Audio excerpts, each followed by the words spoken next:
अस्सलाम वालेकुम। आज बात करते हैं, जब हम फास्टिंग करते हैं यानी रोज़ा रखते हैं तो हमारे जिस्म में क्या तब्दीलियां आती हैं। सुभान अल्लाह, रोज़ा रखने से बहुत से ऐसे फ़ायदे मिलते हैं कि मॉडर्न साइंस पढ़ने वाले भी हैरान हो जाते हैं।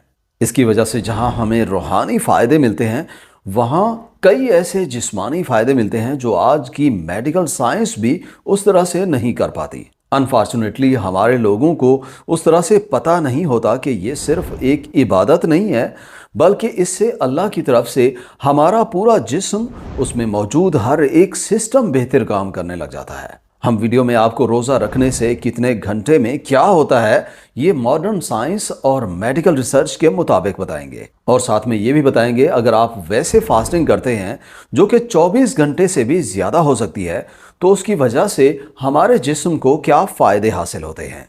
हमारा जिस्म कुदरती तौर पे भूख को बर्दाश्त करने की सलाहियत रखता है।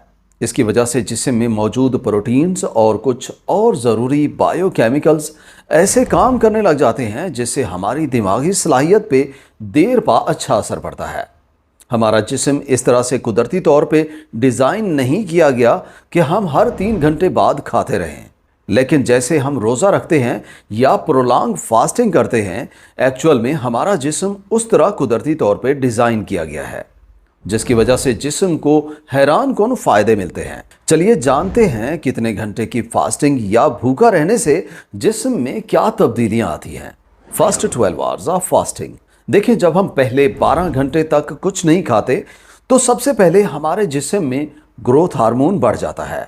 ये एंटी एजिंग हार्मोन होता है, मतलब हम इसी हार्मोन की वजह से जल्दी बूढ़े नहीं होते। इसकी वजह से नौजवानों में ग्रोथ बढ़ती है और बूढ़े लोगों में बुढ़ापे का अमल स्लो हो जाता है। इसकी वजह से जोड़ों में कोई मसाइल हो तो वो ठीक हो जाते हैं। जिस्म की गैर ज़रूरी चर्बी ख़त्म होती है और इसी से जिस्म में नई प्रोटीन बनती है जो कि मसल्स बिल्डिंग वगैरह के लिए ज़रूरी होती है। इस वजह से मेडिकली कुछ फ़ायदों के लिए ग्रोथ हार्मोन्स के इंजेक्शन भी लगाए जाते हैं, जो कि हम रिकमेंड नहीं करते। आप नेचुरली ग्रोथ हार्मोन को बढ़ाएं, जैसे रोज़ा रखने से ये कुदरती तौर पे जिस्म में ऑटोमेटिकली पैदा हो जाता है। इसी तरह से नेचुरली आप एक्सरसाइज से भी ग्रोथ हार्मोन को बढ़ा सकते हैं। After 18 hours of fasting. अब जिस तरह से हम रोज़ा रखते हैं, जिसमें आम तौर पे काफ़ी मुल्कों में रोज़े का दौरानिया 12 घंटे से ज़्यादा होता है और ये कुछ मुल्कों में 20 घंटे तक भी चला जाता है, तब जिस्म को क्या फ़ायदे हासिल हो सकते हैं।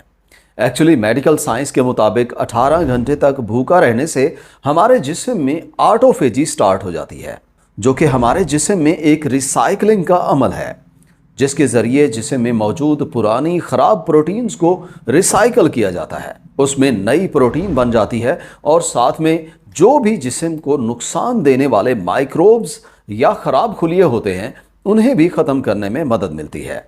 इसी ऑटोफेजी की वजह से एडवांस ग्लाइकेटेड एंड प्रोडक्ट्स कम होते हैं, जो कि कार्ब्स या मीठे और प्रोटीन के मिलने से बनते हैं और जिस्म को नुकसान पहुंचाते हैं। और ऑटोफेजी की वजह से जिस्म इन्हें साफ करना शुरू कर देता है।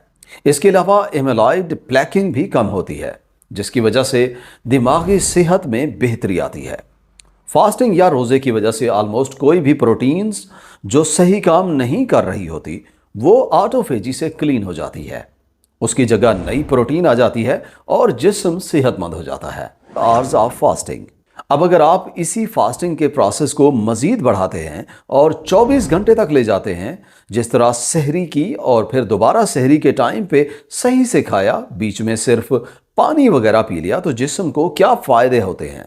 अब जब कोई इस तरह से करता है तो क्या होता है कि जिस्म में स्टोर की हुई ग्लाइकोजन टूट के ग्लूकोज में तब्दील होने लग जाती है, जिससे जिस्म को ताकत मिलती है। और जैसे जैसे ग्लाइकोजन कम होती है तो जिस्म ताकत के लिए दूसरी चीज़ें खुराक के तौर पे इस्तेमाल करना शुरू कर देता है, जिस तरह से जिस्म में मौजूद कीटोन से ताकत लेने लग जाता है। और इसी वजह से इसे वज़न कम करने का बहुत ज़बरदस्त तरीका माना जाता है। इससे जिगर पे चर्बी भी कम होने लग जाती है, क्योंकि जब ग्लाइकोजन कम होती है तो जिगर पे मौजूद इजाफी चर्बी से भी जिस्म ताकत लेने लग जाता है, वो भी कम हो जाती है। या इसी तरह से कीटोन से भी जिस्म ताकत लेने लग जाता है। ये कीटोन्स हमारी भूख को कम करती हैं। इसकी वजह से कुछ खाने का भी उस तरह दिल नहीं करता, कैलोरिक इनटेक कम हो जाता है, साथ में जिस्म में एंटीऑक्सीडेंट्स भी ज्यादा हो जाते हैं, जिनसे जिस्म को ज्यादा ऑक्सीजन मिलती है। फ्री रेडिकल्स खत्म होते हैं, ऑक्सीडेटिव स्ट्रेस कम हो जाता है, जिस्म की एफिशिएंसी बढ़ जाती है। कीटोन्स ग्लूकोज से अच्छा फ्यूल माना जाता है। इस वजह से थायराइड ग्लैंड्स को उसी तरह ज्यादा काम करने की जरूरत नहीं पड़ती।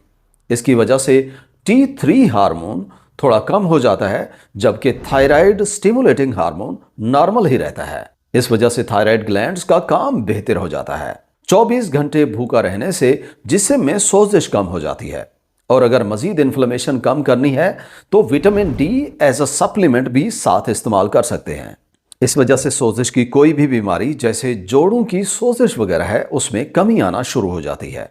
इसकी वजह से आंतों का काम भी सही हो जाता है, गट में हीलिंग शुरू हो जाती है, क्योंकि जब आप खाते कम हैं, उसे हजम करने के लिए ज्यादा काम करने की जरूरत नहीं पड़ती। ऐसे समझ लें हमारी गट पे दबाव कम हो जाता है, जिससे उसकी हीलिंग सही होती है। अब अगर किसी को स्मॉल इंटेस्टाइनल बैक्टीरियल ओवरग्रोथ का मसला है, जिसमें माइक्रोब्स बड़ी आंत की बजाय छोटी आंत में होते हैं, फास्टिंग की वजह से वो भी बेहतर हो जाता है। फास्टिंग की वजह से गट में स्टेम सेल्स बढ़ने लग जाते हैं। इसकी वजह से कार्डियोवास्कुलर सिस्टम भी सही काम करने लग जाता है, दिल की सेहत इंप्रूव हो जाती है, साथ में दिमागी सेहत भी बेहतर हो जाती है। इससे ब्रेन डिराइव्ड न्यूरोट्रॉफिक फैक्टर्स में इजाफा हो जाता है, जिनसे दिमाग के नए खुलिये बनते हैं, जिसकी वजह से दिमाग की सेहत और काम बेहतर हो जाता है। 48 आवर्स ऑफ फास्टिंग। अब अगर आप इसी फास्टिंग के अमल को 48 घंटे तक करते हैं तो जिस्म में स्टेम सेल्स मजीद स्टिमुलेट हो जाते हैं, जिनसे फिर जिस्म में मुख्तलिफ खराब टिश्यूज दोबारा से सही बनने लग जाती हैं। इसकी वजह से हमारे जिस्म का हीलिंग प्रोसेस तेज हो जाता है, एंटी एजिंग इफेक्ट पैदा होता है। 48 घंटे की फास्टिंग में कुछ किस्म के कैंसर का खतरा भी कम हो जाता है। ये कुछ ट्यूमर्स को श्रिंक कर देता है। इससे माइटोकॉन्ड्रिया ज्यादा बनने लग जाते हैं, जो कि जिस्म के लिए पावर हाउस की तरह माने जाते हैं, जिनसे जिस्म में ताकत बहाल होती है। 72 आवर्स ऑफ फास्टिंग। फास्टिंग के अल्टीमेट फायदों के लिए अगर आप 72 घंटे तक जिस्म को भूखा रखते हैं तो स्टेम सेल्स की स्टिमुलेशन मजीद ज्यादा होती है, इम्यून सिस्टम बहुत ज्यादा स्ट्रांग हो जाता है, काफी बीमारियों से हम बच जाते हैं। 72 घंटे की फास्टिंग लगातार नहीं की जा सकती, क्योंकि काफी लोगों में न्यूट्रिशनल डेफिशिएंसी भी होती है, जिसकी वजह से चक्कर आना और बाकी मसाइल होते हैं। इस वजह से रेगुलर ये वाली फास्टिंग नहीं की जा सकती। तो इसके लिए बेहतर है आप इसे 15 दिन बाद या महीने बाद सिर्फ एक दफा भी कर लें तो काफी हो जाता है। इसी दौरान अपने जिस्म में विटामिन और मिनरल्स पूरे रखने भी जरूरी होते हैं, जिसके लिए बाज दफा मुख्तलिफ टेस्ट भी करवाए जाते हैं।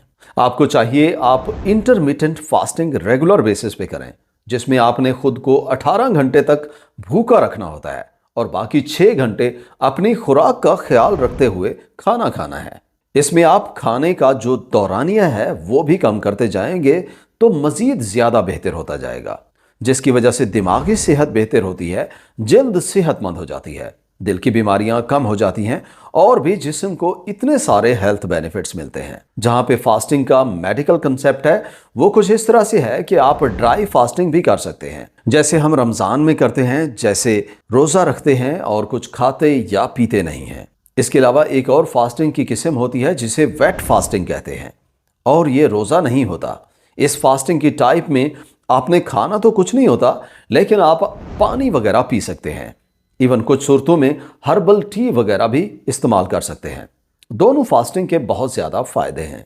रमजान में जो बड़ा मकसद होता है अल्लाह को राजी करना, वो करें, और साथ में अल्लाह की तरफ से इस फास्टिंग के दुनियावी फायदों में आपकी सेहत के काफी मसाइल बिना किसी मेडिसिन के बेहतर हो जाते हैं। वीडियो यहां तक देखने का और चैनल पे आने का शुक्रिया।